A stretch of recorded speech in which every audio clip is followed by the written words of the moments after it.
മലയാള സാഹിത്യമെന്ന് പറയുന്നത് വലിയ സാഗരമാണ്. മലയാള ഭാഷ ഉത്ഭവിച്ച് നൂറ്റാണ്ടുകൾ കഴിഞ്ഞതിന് ശേഷം അതിനെ വ്യവസ്ഥപ്പെടുത്തി ലിപിയുണ്ടായി. പിന്നീട് ഏറെക്കാലത്തിന് ശേഷം മൗലികമായ രചനകൾ നടത്തി. പിന്നീട് വിദേശീയരുടെ കടന്നുവരവിന് ശേഷം പുതിയ സാഹിത്യ പ്രവണതകൾ ഉൾക്കൊണ്ട് അങ്ങനെ പാട്ടിൽ നിന്നും മണിപ്രവാളത്തിൽ നിന്നും ആട്ടക്കഥകളിൽ നിന്നും ചമ്പുവിൽ നിന്നും മഹാകാവ്യങ്ങളിൽ നിന്നുമെല്ലാം ആവേശം ഉൾക്കൊണ്ട് ഖണ്ഡകാവ്യങ്ങളിലൂടെ റൊമാൻറ്റിക് പ്രവണതകളിലൂടെ റിയലിസവും നാച്ചുറലിസവും അങ്ങനെ പല പല സാഹിത്യ പ്രവണതകളെയും ഉൾക്കൊണ്ടുകൊണ്ട് മലയാള സാഹിത്യം വളർന്നു. അതിനിടയിൽ ഒരുപാട് മാറ്റങ്ങൾ സംഭവിച്ചു. അപ്പോൾ അതിനിടയിൽ നമുക്ക് കൂടുതൽ സമയം കളയാനില്ല എന്നുള്ളതുകൊണ്ട് നമുക്ക് ഇന്ന് കുറച്ച് ചോദ്യങ്ങൾ ഉത്തരങ്ങൾ പരിചയപ്പെട്ടു. നമ്മൾ എക്സാം പോയിൻ്റ് ഓഫ് വ്യൂവിലാണല്ലോ. ലെക്ചർഷിപ്പ് നെറ്റ് പരീക്ഷയ്ക്ക് വേണ്ടി തയ്യാറെടുക്കുന്നവർക്ക് കൂടി പ്രയോജനപ്പെടണം എന്നുള്ള ഉദ്ദേശത്തിലാണ് ടീച്ചിങ് ടാസ്ക് 2020 മിഷൻ എന്ന ചാനലിലൂടെ ഞാൻ അറിവുകൾ പങ്കുവയ്ക്കുവാൻ ആരംഭിച്ചത് അധ്യാപന വേദി എന്ന പേര്. അപ്പോൾ ഇന്ന് നമുക്ക് ആത്മകഥകളെക്കുറിച്ചാണ്. ആത്മകഥ എന്ന് പറയുമ്പോൾ പെട്ടെന്ന് തന്നെ നമുക്ക് EMSൻ്റെ ആത്മകഥ ഓർമ്മ വരും. അതുകൂടാതെ ആത്മകഥയിൽ ഞാൻ എന്ന് പറഞ്ഞു ഒരു ആത്മകഥ NN പിള്ള എഴുതിയിട്ടുണ്ട്. ഏതായാലും ആത്മകഥയുടെ ആ ഒരു വഴിത്താരയിലേക്ക് നമുക്കൊന്ന് കണ്ണോടിക്കാൻ ശ്രമിക്കാം. എന്താ അതെ, അതങ്ങനെ എൻ്റെ ഓർമ്മയിൽ വരുന്നതിനനുസരിച്ച് പറയാം. ഓക്കെ, ആദ്യം ഉണ്ടായതെന്ന് പറയുന്നത് വൈക്കത്ത് പാച്ചുമുത്തതിൻ്റെ കൃതിയാണ്. ആത്മകഥാ സാഹിത്യത്തിലെ ആദ്യത്തെ കൃതി എന്ന് പറയുന്നത് അദ്ദേഹത്തിൻ്റെ ആത്മകഥയാണ്. വൈക്കത്ത് പാച്ചുമുത്തതിൻ്റെ ആത്മകഥയാണ് ആദ്യത്തേതായിട്ട് കണക്കാക്കി പോരുന്നത്. പക്ഷേ ലക്ഷണമൊത്ത ഒരു ആദ്യത്തെ ആത്മകഥ മലയാളത്തിൽ ചൂണ്ടിക്കാണിക്കാൻ പറഞ്ഞത് സ്വദേശാഭിമാനിയുടെ എൻ്റെ നാടുകടത്തൽ തന്നെയാണ്. സ്വദേശാഭിമാനി രാമകൃഷ്ണപിള്ളയുടെ എൻ്റെ നാടുകടത്തൽ തന്നെയാണ് ആ ലക്ഷണമൊത്ത ആദ്യത്തെ ഒരു ആത്മകഥയായിട്ട് ചൂണ്ടിക്കാണിക്കാൻ നമുക്ക് സാധിക്കുന്നു. പിന്നെ ആത്മകഥയുടെ സ്വഭാവമുള്ള മറ്റു പല രചനകളും ആ കാലഘട്ടത്തിൽ കുറിപ്പുകളായിട്ടൊക്കെ ഉണ്ടായിരുന്നിരിക്കാം, ഓർമ്മക്കുറിപ്പുകൾ പോലെയൊക്കെ. അപ്പോൾ അതെല്ലാം തന്നെ ആത്മകഥ എന്ന സാഹിത്യ വിഭാഗത്തിൽ ഉൾപ്പെടുത്തി നമ്മൾ പഠനം നടത്തിയിട്ടില്ല. അപ്പോൾ ആത്മകഥയായിട്ട് തന്നെ കണ്ടുകൊണ്ട് പഠിക്കുന്നതാണ് നല്ലത്. അതുപോലെ തന്നെ സെബാസ്റ്റ്യൻ കുഞ്ഞു ഭാഗവതർ, അദ്ദേഹം നാടകത്തിൻ്റെ ആളാണ്. അപ്പോൾ സെബാസ്റ്റ്യൻ കുഞ്ഞു ഭാഗവതർ യഥാർത്ഥത്തിൽ എഴുതിയ അദ്ദേഹത്തിൻ്റെ ആത്മകഥയിൽ കാണുന്നത് എന്താണ്? മലയാള നാടകവേദിയുടെ കഥ കൂടിയാണ്. സെബാസ്റ്റ്യൻ കുഞ്ഞു ഭാഗവതർ നാടക മേഖലയിലുള്ള ആളാണ്. അപ്പോൾ നമ്മൾ ആത്മകഥ എഴുതുമ്പോൾ നമ്മൾ ഏത് മേഖലയിലാണോ വ്യാപരിച്ചിരുന്നത് ആ മേഖലയുമായി ബന്ധപ്പെട്ടുള്ള കൂടുതൽ കാര്യങ്ങളുണ്ടാവും. അപ്പോൾ മലയാള നാടകവേദിയുടെ ആദ്യ കാലഘട്ടത്തെ പ്രതിഫലിപ്പിക്കുന്ന ഒരു കൃതി കൂടിയാണ് സെബാസ്റ്റ്യൻ കുഞ്ഞു ഭാഗവതരുടെ ആത്മകഥ. അപ്പോൾ അത് സെബാസ്റ്റ്യൻ കുഞ്ഞു ഭാഗവതരുടെ ആത്മകഥയുടെ പ്രത്യേകത എന്ത് എന്ന് ചോദിച്ചാൽ ഇതാണ്: മലയാള നാടകവേദിയുടെ ആദ്യകാല കഥ പ്രതിപാദിക്കുന്നതാണ് എന്ന് പറഞ്ഞു. ഇംഗ്ലീഷിലും മലയാളത്തിലും കൂടി എഴുതപ്പെട്ട 2 ആത്മകഥകൾ. അത് എൻ്റെ കഥ എന്ന പേരിൽ മാധവിക്കുട്ടി എഴുതിയത് നമുക്ക് എല്ലാവർക്കും അറിയാവുന്ന കാര്യം. എൻ്റെ കഥ. ആത്മകഥ എന്ന പേരിൽ KM പണിക്കരും ഒരു കൃതി എഴുതിയിട്ടുണ്ട്. ഈ 2 കൃതികളും KM പണിക്കരുടെ ആത്മകഥയും അതുപോലെ തന്നെ മാധവിക്കുട്ടിയുടെ എൻ്റെ കഥയും ഇംഗ്ലീഷിലും മലയാളത്തിലും രചിക്കപ്പെട്ടവയാണ്. മന്നത്ത് പത്മനാഭൻ്റെ എൻ്റെ ജീവിത സ്മരണകൾ, അത് യഥാർത്ഥത്തിൽ അദ്ദേഹത്തിൻ്റെ സാമുദായിക നവോത്ഥാനം, നായർ സമുദായത്തിൻ്റെ നവോത്ഥാനത്തിൻ്റെ കഥ കൂടി പറയുന്ന ഒരു കൃതിയായി അത് പരിണമിച്ചിട്ടുണ്ട്. നായർ സമുദായത്തിൻ്റെ ചരിത്രം വ്യക്തമാക്കുന്ന ഒരു കൃതി കൂടിയാണ് മന്നത്ത് പത്മനാഭൻ്റെ ആത്മകഥയായ എൻ്റെ ജീവിത സ്മരണകൾ. എൻ്റെ ജീവിത സ്മരണകൾ, ഈ സ്മരണ എന്ന വാക്ക് വരുന്ന ഒരുപാട് കൃതികളുണ്ട്. അതുകൊണ്ട് എൻ്റെ ജീവിത സ്മരണകൾ മന്നത്ത് പത്മനാഭൻ്റേതാണെന്ന് മനസ്സിലാക്കിയിരിക്കുക. അപ്പോൾ പിന്നെ ഇതിൽ പ്രേമാരിഷ്ടം എന്ന് പറഞ്ഞൊരു രചനയുണ്ട്. പ്രേമാരിഷ്ടം യഥാർത്ഥത്തിൽ അത് സി വി രാമൻപിള്ളയാണ്. ഒരു ആത്മകഥയാണ്. പക്ഷേ അത് ഒരു പൂർണ്ണമായ തോതിൽ അങ്ങനെ ആകിയിട്ടുണ്ടോ എന്നുള്ളൊരു വിവരണം ആണ്. സ്വന്തം അനുഭവ സീമയിലുള്ള കാര്യങ്ങളെക്കുറിച്ചുള്ളൊരു വിവരണമാണ് അത് എന്ന് പറയാം. ആത്മകഥാ സ്വഭാവമുണ്ട്. ആത്മകഥാഖ്യാനമായിട്ട് തന്നെ നിരൂപകർ വിലയിരുത്തി പോരുന്നുണ്ട് സി വി രാമൻപിള്ളയുടെ. പക്ഷേ അത് അദ്ദേഹം പൂർത്തീകരിക്കുന്ന രീതിയിൽ അവസാനിപ്പിച്ചിട്ടില്ല. അപൂർണമായിട്ടുള്ള ഒരു ആത്മകഥാഖ്യാനമാണ് സി വി എഴുതിയിട്ടുള്ള പ്രേമാരിഷ്ടമെന്ന ആത്മകഥ. വിഷ്ണുഭാരതീയൻ്റെ ഒരു ആത്മകഥയുണ്ട്, അറിയാമല്ലോ, അടിമകൾ എങ്ങനെ ഉടമകളായി. അടിമകൾ എങ്ങനെ ഉടമകളായി എന്നുള്ളത് വിഷ്ണുഭാരതീയൻ്റെ ആത്മകഥയാണ്. പി കുഞ്ഞിരാമൻ നായർ, അദ്ദേഹത്തിൻ്റെ പേര് പറഞ്ഞപ്പോൾ തന്നെ നിങ്ങൾക്ക് ആത്മകഥയുടെ പേര് ഓർമ്മ വന്നതാണ് അല്ലേ? എന്താണ്? കവിയുടെ കാൽപ്പാട്. പി കുഞ്ഞിരാമൻ നായരുടെ പിന്നെ കവി പി കുഞ്ഞിരാമൻ നായരുടെ, മഹാകവി പി കുഞ്ഞിരാമൻ നായരുടെ പി എന്ന പേരിൽ അറിയപ്പെടുന്ന കവിയാണ് അല്ലേ? വെറും പി എന്ന് പറഞ്ഞു കഴിഞ്ഞാൽ അന്നൊരു വിചാരവും ഭാവനാത്മകവും ആയിട്ടുള്ള ഒരു അനുഭൂതിയായിരുന്നു പിയുടെ കവിതകൾ. അപ്പോൾ അദ്ദേഹത്തിൻ്റെ ആത്മകഥയാണ് കവിയുടെ കാൽപ്പാട്. യഥാർത്ഥത്തിൽ അത് വെറുമൊരു, ഞാൻ പറഞ്ഞില്ലേ, ആ ഒരു വ്യക്തി എഴുതുമ്പോൾ ആ വ്യക്തിയുമായിട്ട് ബന്ധപ്പെട്ട, ആ വ്യക്തിയുടെ ചുറ്റുപാടുകളുമായിട്ട് ബന്ധപ്പെട്ടുള്ള വിഷയങ്ങൾ കൂടി ആത്മകഥകളിൽ കടന്നു വരാറുണ്ട്.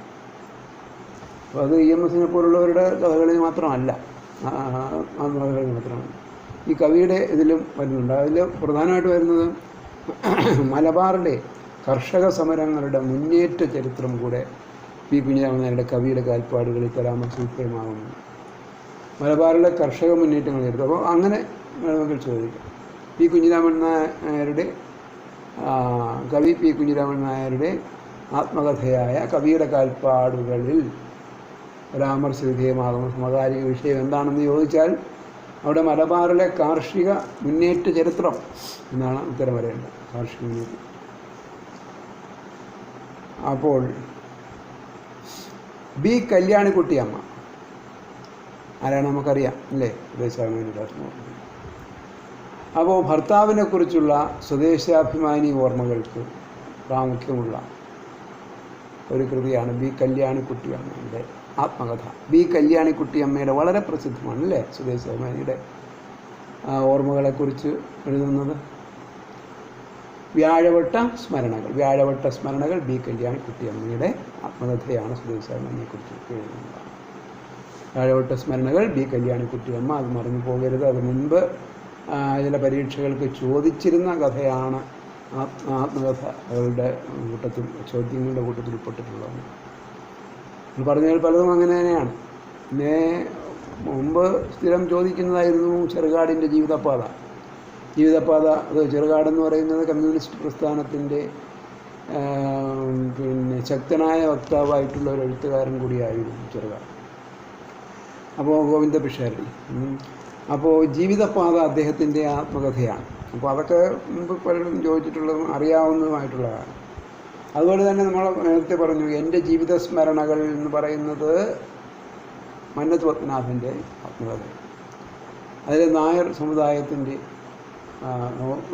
ഉത്ഥാനത്തെക്കുറിച്ചൊക്കെയുള്ള പരാമർശങ്ങളുണ്ട്. അവരുടെ മുന്നേറ്റ ചരിത്രം പരാമർശം വിധേയമാകുന്നു. അപ്പോൾ അവിടെ പറഞ്ഞത് എൻ്റെ ജീവിത സ്മരണകൾ എന്നുള്ള കഥയാണ് അല്ലേ? എന്നാൽ വ്യത്യസ്തമായ ഒരു പേര് കേട്ടാൽ അത് ആത്മകഥയാണെന്ന് തോന്നുന്നില്ല. എതിർപ്പ്, അതൊരു ആത്മകഥയാണ്. പി കേശവദേവൻ്റെയാണ്. നമ്മൾ ഒരുപക്ഷെ പരന്ന വായനയില്ലാത്തവർക്ക് പെട്ടെന്ന് മനസ്സിലാകണമെന്നില്ല. എതിർപ്പ് പി കേശവദേവൻ്റെ ആത്മകഥയാണ്. അതുപോലെ നമ്മുടെ നേരത്തെ നമ്മൾ രണ്ട് ഭാഗമായിട്ടാണ് ഒന്ന് നോവലിൻ്റെത്, പിന്നീടാണ് ആത്മകഥയിലേക്ക് വന്നത്. ഇതിൽ ആത്മകഥയിലെ സ്മരണമണ്ഡലം എന്ന് പറഞ്ഞൊരു ആത്മകഥയുണ്ട്. സ്മരണമണ്ഡലം സാഹിത്യ പഞ്ചാനനൻ PK നാരായണപിള്ള, അദ്ദേഹത്തിൻ്റെ ആത്മകഥയാണ് സ്മരണമണ്ഡലം. സാഹിത്യ പഞ്ചാനൻ PK നാരായണപിള്ളയുടെ. പിന്നെ ഉള്ളത് കഴിഞ്ഞ കാലം, AP കേശവനുണ്ട്. കഴിഞ്ഞ കാലം പറഞ്ഞു കഴിഞ്ഞാൽ ഉടനെ തന്നെ നമുക്ക് കൊഴിഞ്ഞ ഇലകൾ ഓർമ്മ വരും അല്ലേ? ജോസഫ് മുണ്ടശ്ശേരിയുടെ കൊഴിഞ്ഞ ഇലകൾ, അതൊക്കെ ആത്മകഥ, പ്രസിദ്ധങ്ങളായ ആത്മകഥയാണ്. അത് ആദ്യം പറയാതിരുന്നത്. പക്ഷെ അത് പറയാതെ പോകാനാവുകയില്ല. എൻ്റെ കുതിപ്പും കിതപ്പും മറ്റൊരു പ്രധാന ആത്മകഥ, അതൊരിക്കൽ ചോദിച്ചിട്ടുണ്ട്. എൻ്റെ കുതിപ്പും കിതപ്പും ഫാദർ ജോസഫ് വടക്കൻ്റെ എൻ്റെ കുതിപ്പും കിതപ്പും. ചങ്ങമ്പുഴയുടെ രചനകളുണ്ട്. ഇതാണ് അതിൽ പ്രധാനം. തുടിക്കുന്ന താളുകൾ ചങ്ങമ്പുഴ കൃഷ്ണപിള്ളയുടെ ആത്മകഥയാണ്. അപ്പോൾ കവിയുടെ കാൽപ്പാടുകൾ എഴുതിയത് നമ്മുടെ P. കുഞ്ഞിരാമൻ നായർ. എന്നെ തിരയുന്ന ഞാൻ എന്നൊരു ആത്മകഥാക്കുറിപ്പ് കൂടി അദ്ദേഹം എഴുതിയിട്ടുണ്ട്. ആരാണ്? P. കുഞ്ഞിരാമൻ നായരുടെ കവിയുടെ കാൽപ്പാടുകൾക്ക് പുറമെ എന്നെ തിരയുന്ന ഞാൻ കൂടെ എഴുതി. KM പണിക്കരുടെ ആത്മകഥ എന്ന പേരുള്ള ആത്മകഥ നമ്മൾ നേരത്തെ കണ്ടതാണ്. അപ്പോൾ ഇത്തരത്തിലുള്ള ആത്മകഥകൾ കൊണ്ട് സമ്പന്നമാണ് മലയാളത്തിലെ ആത്മകഥാ സാഹിത്യം എന്നുള്ളത് നമ്മൾ ഓർത്തിരിക്കുക. പിന്നെ ഒരു സർജൻ്റെ ഓർമ്മക്കുറിപ്പുണ്ട്. അങ്ങനെ ഒരു കഥ ഡോക്ടർ PKR വാര്യരുടേതാണ്. ഡോക്ടർ PKR വാര്യർ ഒരു സർജൻ്റെ, അത് വ്യത്യസ്തമായിട്ടുള്ളതാണ്. ഒരു സർജൻ്റെ ഓർമ്മക്കുറിപ്പുകൾ. പിന്നെ മറ്റൊന്നുള്ളത് ഒരുപാട് ഉണ്ട്. അതിൽ ഓർക്കുന്നത് പറയാം, ജീവിതവും ഞാനും എന്ന് പറഞ്ഞിട്ട് K. സുരേന്ദ്രൻ്റെ ആത്മകഥ. ജീവിതവും ഞാനും K. സുരേന്ദ്രൻ്റെ. അതുപോലെ അനുഭവങ്ങൾ അഭിമതങ്ങൾ, അത് മുമ്പ് ചോദിച്ചിട്ടുള്ളതാണ്. അനുഭവങ്ങൾ അഭിമതങ്ങൾ N. കൃഷ്ണപിള്ളയുടെ ആത്മകഥയാണ്. N. കൃഷ്ണപിള്ളയുടെ ആത്മകഥയാണ് അനുഭവങ്ങൾ അഭിമതങ്ങൾ N. കൃഷ്ണപിള്ളയുടെ ആത്മകഥയാണ്. ഉദ്യോഗപർവം എന്ന് കേൾക്കുമ്പോൾ നമുക്ക് പെട്ടെന്ന് മഹാഭാരതത്തിലെ പർവ്വങ്ങൾ ഓർമ്മ വരും. പക്ഷേ ഉദ്യോഗപർവം ഒരു ആത്മകഥയുടെ പേരാണ്. തോട്ടം രാജശേഖരൻ എഴുതിയ ഒരു ആത്മകഥയാണ് ഉദ്യോഗപർവം. പിന്നെ VT ഭട്ടതിരിപ്പാട് നമുക്കറിയാവുന്നതാണ്. ഞാൻ അറിയാവുന്നത് പറയേണ്ടെന്ന് കരുതിയെങ്കിലും പറയാതെ പോകാനാവില്ല. കർമ്മവിഭാഗം എന്നൊരു ആത്മകഥയും അദ്ദേഹം എഴുതിയിട്ടുണ്ട്. കണ്ണീരും കിനാവും എഴുതിയിട്ടുണ്ടല്ലേ? അത് രണ്ടും VT ഭട്ടതിരിപ്പാടിൻ്റെ ആത്മകഥകളാണ്. ഓർമ്മയുടെ ഓളങ്ങളിൽ എന്നൊരു ആത്മകഥ. ഓർമ്മയുടെ ഓളങ്ങളിൽ G. ശങ്കരക്കുറുപ്പിൻ്റെയാണ്. G. ശങ്കരക്കുറുപ്പിൻ്റെ ഓർമ്മയുടെ ഓളങ്ങളിൽ എഴുതിയത് G. ശങ്കരക്കുറുപ്പാണെങ്കിൽ ഓർമ്മയുടെ തീരങ്ങളിൽ ആണ് നമ്മുടെ തകഴി ശിവശങ്കരക്കുറുപ്പ്. അദ്ദേഹം വേറെ എഴുതിയിട്ടുണ്ട്. പക്ഷേ എൻ്റെ വക്കീൽ ജീവിതം തകഴിയുടെ ആത്മകഥയാണ്. എൻ്റെ വക്കീൽ ജീവിതം എന്നുള്ളത് തകഴിയുടെ ആത്മകഥയാണ്. എന്നാൽ ഓർമ്മയുടെ തീരങ്ങളിൽ എന്നൊരു ആത്മകഥയും അദ്ദേഹം എഴുതിയിട്ടുണ്ട്. അതുപോലെ ബാല്യകാല കഥ എന്ന് പറഞ്ഞിട്ടൊരു അനുഭവക്കുറിപ്പും അദ്ദേഹം എഴുതിയിട്ടുണ്ട്. അപ്പോൾ ഇങ്ങനെ 3 തരത്തിലുള്ള ആത്മകഥകൾ അദ്ദേഹത്തിൻ്റേതായിട്ടുണ്ട്. ആരുടെ? തകഴിയുടേതായിട്ടുണ്ട്. അതിൽ ഒന്ന് ഓർമ്മയുടെ തീരങ്ങളിലാണ്. ഓർമ്മയുടെ ഓളങ്ങളിൽ പക്ഷേ G. ശങ്കരക്കുറുപ്പിൻ്റെ ആത്മകഥയാണ്. അപ്പോൾ ഓളം ആരുടെയാണ്? ജിയുടെ അതാണ്. അതായത് എന്തിൻ്റെ ഓളം മറന്നു പോകരുത്. ഓർമ്മയുടെ ഓളങ്ങളിൽ G. ശങ്കരക്കുറുപ്പ്. ഓർമ്മയുടെ തീരങ്ങളിൽ തകഴി ശിവശങ്കരപ്പിള്ള. എൻ്റെ വക്കീൽ ജീവിതവും ബാല്യകാല കഥയും മറ്റും.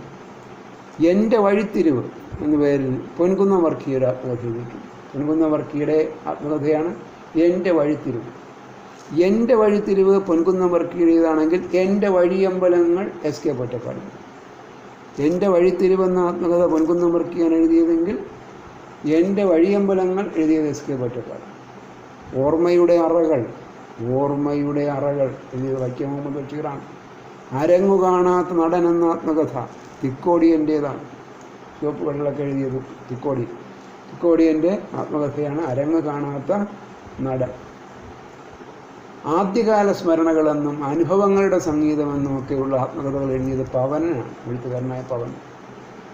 എൻ്റെ ബാല്യസ്മരണകൾ എന്ന പേരിൽ സി അച്യുതമേനോൻ ആത്മകഥ എഴുതിയിട്ടുണ്ട്. NP മന്മഥൻ എഴുതിയ ഒരു ആത്മകഥയുണ്ട്, സ്മൃതി ദർപ്പണം.